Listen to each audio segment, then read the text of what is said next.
All right.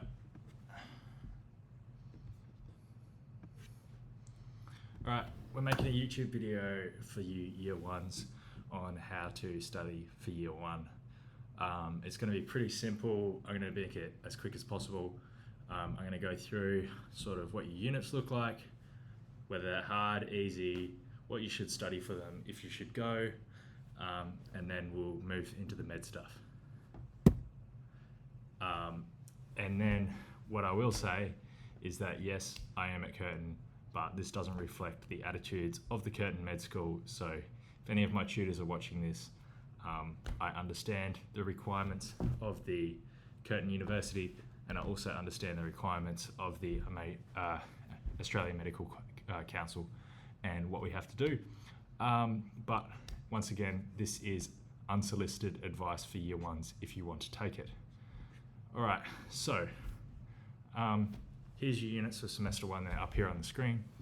You've got CHML, EPID, GMed, and HUM 1000. If you did human bio in high school, human structure and function is a walk in the park because it's basically a rehash. If you didn't do human bio in high school, do your human structure and function a week before you will do your med. So if you can, try and stay a week ahead in HSF for med, because all of the anatomy stuff that you learn in HSF translates over to GMed. So there's no point in doubling up your study. Moving on to CHML, I personally found this a bit of a waste of time. I can already write a professional email.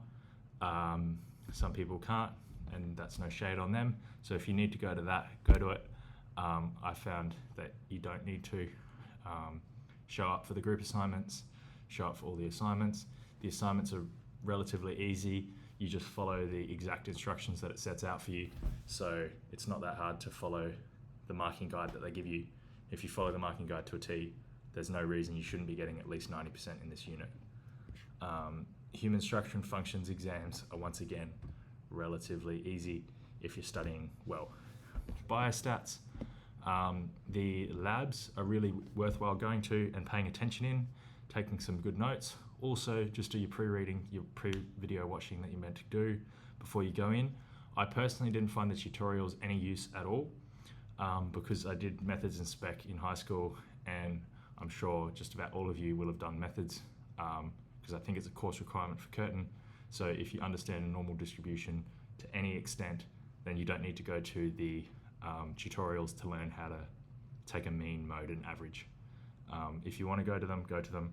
Otherwise, I'd say go to the labs. The assessments are once again relatively easy in the sense that all it takes is you take a day out of your time and you sit down and you look at the marking guide that they give you and you answer question by question by question. And they say, I'll show you an example. I'll pull up some of the stuff from it. So EPID, let's have a look. Here's an assignment.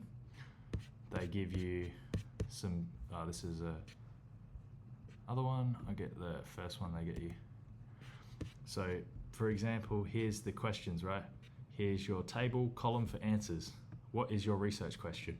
And you write a research question, how they tell you to write a research question. And then when it comes to the other ones, you just follow the instructions. It's not that hard. If you get lost, the best one is the collaborate with Deb. So I'll show you that on here. So when you come in, it might not be called collaborate with Deb anymore, but I'm sure there's something similar. So you go to the collaborate with Deb tab and you just watch the videos. So you just go to the online tutorials, and if you get stuck at a certain point in an assignment, that point in the assignment will line up with the collaborate with Deb file. So you just do that. Mine's obviously not here because they have removed it, but that's okay. Courses, once again, you chill in there. CHML, like I said, the assignments are relatively easy. Moving on to SEM 2, before I move into actually studying for med, because the studying for med doesn't really change between SEM 1 and SEM 2, I would put Med-Anat as part of studying for med. Med-Anat is a relatively difficult unit. I personally found it pretty hard to do, just because I was very busy at the time, and I ended up staying up for about a week cramming for the assignment. So if you follow this, you won't end up staying up for a week and cramming for all the assignments at the end of the year. Because after that, I promised myself that I would never, ever do that again, and I'd just walk into an assignment and it would be like every other day. And now it is like every other day. So you got your GMED 1001. I'll talk more about that later. Your Indigenous Cultures and Health Behaviours. Once again, it's just one of those units you're going to have to do. Go to the class or don't, and then just do the assignments as you're told. You just follow the steps, and you'll be all right. Then we go ISAP, so Integrated Systems Anatomy and Physiology. It's just a follow-on from Human Structure and Function. Once again, it hooks up to your med course, so it's actually done really well. I didn't appreciate it at the time because you think that every little thing should line up. Well, overall, it lines up. So if you ever feel like doing pre-reading, I suggest pre-reading the anatomy and physiology first, and then you can go from there. Once again, assignments, assessments are pretty easy. Me and my friends had a bit of a competition to see who could get out of the ISAP exam the quickest. I think I finished half the exam in the reading time because you can write stuff down, and then I did the other half of the exam in the next 10 minutes and tried to leave at 20, and they said no. But that's to give you an idea that it's just a multiple choice exam at the end of the year, and it's relatively easy. Metanat is a harder unit. So for example, you'd be just learning about everything in the body. So all the muscles, all the bones, where they go, what they attach to. So let's have an example of the unit outline. So here's some notes that I've made. You'll be learning about all of this stuff, and you just have to remember, like here's for example X-ray. You have to remember everything that is written down on this page. You have to know, and there's no way of getting around it. There's no way of getting around it. I was silly, and I should have just kept learning it for the rest of my med school career, because now I'm having to relearn it again, but that's okay. This is a unit you're going to have to lock in for. You can't just get through it by thinking it's a walk in the park. It's not. It's a difficult unit. That doesn't mean you have to be scared of it. It just means you have to actually put in some effort. And if you've made it to med school, that means that you know how to put in effort. And it's like anything else. They tell you how to pass. They give you all the resources to pass. They don't set you up to fail, and you'll be okay. All right.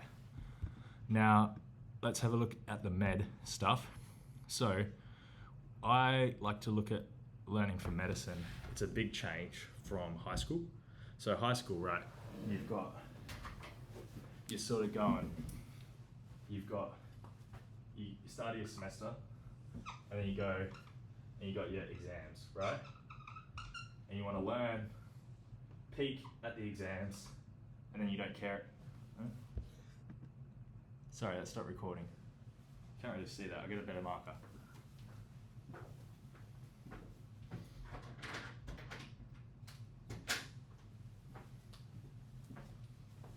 Alright, so you start your semester, end of the semester, you got your exams, right? And your goal is to slowly learn stuff over the semester, peak at exams, and then you don't care what happens after that. You hope to get, whatever you need to get into med, and then it just falls off, and you're like, yeah, that'll be okay. The thing is that this doesn't fly fast. I didn't really appreciate this in year one. I wish I did, because it would have made my life easier in year 2 and 3, especially 3 when stuff from year 1's coming up again. But it's okay. You sort of learn it when you learn it. Now, for medical school, you're learning for life now, right? Because the basic things you learn in year 1 med school will come up. You've just done PBL1, cellulitis with Maria Nero, or whatever her name is. You've done cellulitis. It's not like you're going to go out to the real world as a doctor or on ward rounds as a med student and it's not like you're never going to see a patient with cellulitis. You are. Versus maths or something, it's not like you're going to walk around to the ward rounds and they're not going to ask you about a differential equation. They're going to be asking you about the things that you learn in med school. So the key is that you've got year 5 here, and then you're a doctor. 1, 2, 3, 4. Okay, you'll probably figure it out, but these 2 years here, they're all clinical. So you're in the hospital at this point. You have to be there. You're in the hospital and you're learning stuff, right? You actually are going to be there. Consultants are going to be asking you, hey, what's the management for cellulitis? What should we be worried about? Should we be worried about necrotizing fasciitis or something like that? How do we tell if there's gas gangrene, right? They're going to be asking you all that, and just because you learnt it in year 1 doesn't mean you can't learn about it later. They're not going to ask you about it later. That's what I mean. So the idea is, if this is the x-axis, the y-axis here, right, and we're going to have knowledge here, and the knowledge is increasing as we go down the page, right? In year 1, you slowly learn a little bit, okay? You don't want to just end year 1 and do what I did. You cram everything for the exam, and then your knowledge just falls off again, right? And it goes pretty well down to like sort of here, right? And then you start year 2 again, and then you have to start from scratch and you build up again. And yeah, you get a little bit more extra knowledge. And then what happens? Are you just going to let it sort of fall off again down here? A little bit more. And then you build it up again for year 3, it gets even more. And then what? Are you going to let it fall off again for your clinical years? No, you're not, right? You don't want to. So the idea is that you continually build it up. So by the time, you probably can't see it, by the time you get to 5th year, you've learnt a lot, right? And you want to keep that knowledge for all your doctoring years. This is foundational stuff that we're learning now so that we can be a good doctor. And, right, we go on holidays, so it's not all one straight line, but what I'm saying is that when you go on a break, instead of just losing it all, you want to keep your knowledge going so that instead of it just falling off, you just plateau a little bit and then it goes up again. Might have to plug my laptop in, but we'll see. See if we can smash through this, right? So you want to keep a plateau over the break, and then you want to just build on your foundational knowledge. You will be at a massive advantage over your peers that have not done what I'm about to show you, or some various method of it. If you treat med school like you treat semesters in school of just learn it, exam, cram, and then forget about it, you will not do as well as you could have, and you won't be as good of a doctor. And I mean, why would you want that, right? So what we want to do is we want to keep continually building our foundational knowledge. So that's what I'm going to talk about today. If you haven't heard about it, Anki is what I use. It's what a lot of people use. I think probably over 500,000 med students around the world use it. It works well, so that's why lots of people use it. Now, this isn't to say that this is the be-all, end-all method that's out there. You can use other methods, and people do really well with them. I'm not saying this is the best. I think for the times put in to the output and results that you get, this is probably maximizing both in terms of creating like the point of maximum return for effort versus just doing too much, and you might do a little bit extra, right? So how Anki works is, if you've ever done something like Quizlet, Anki is spaced repetition. So I'll draw out the basics on the board.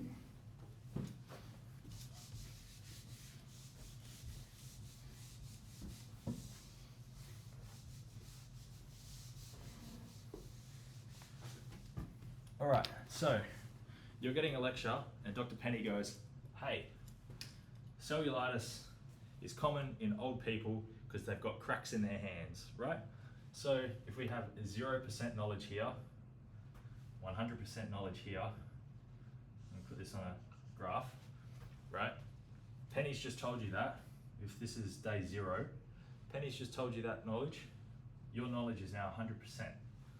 Happy? Day 1 happens, and your knowledge has sort of fallen off. You can probably remember it about, let's say, 80% of the time.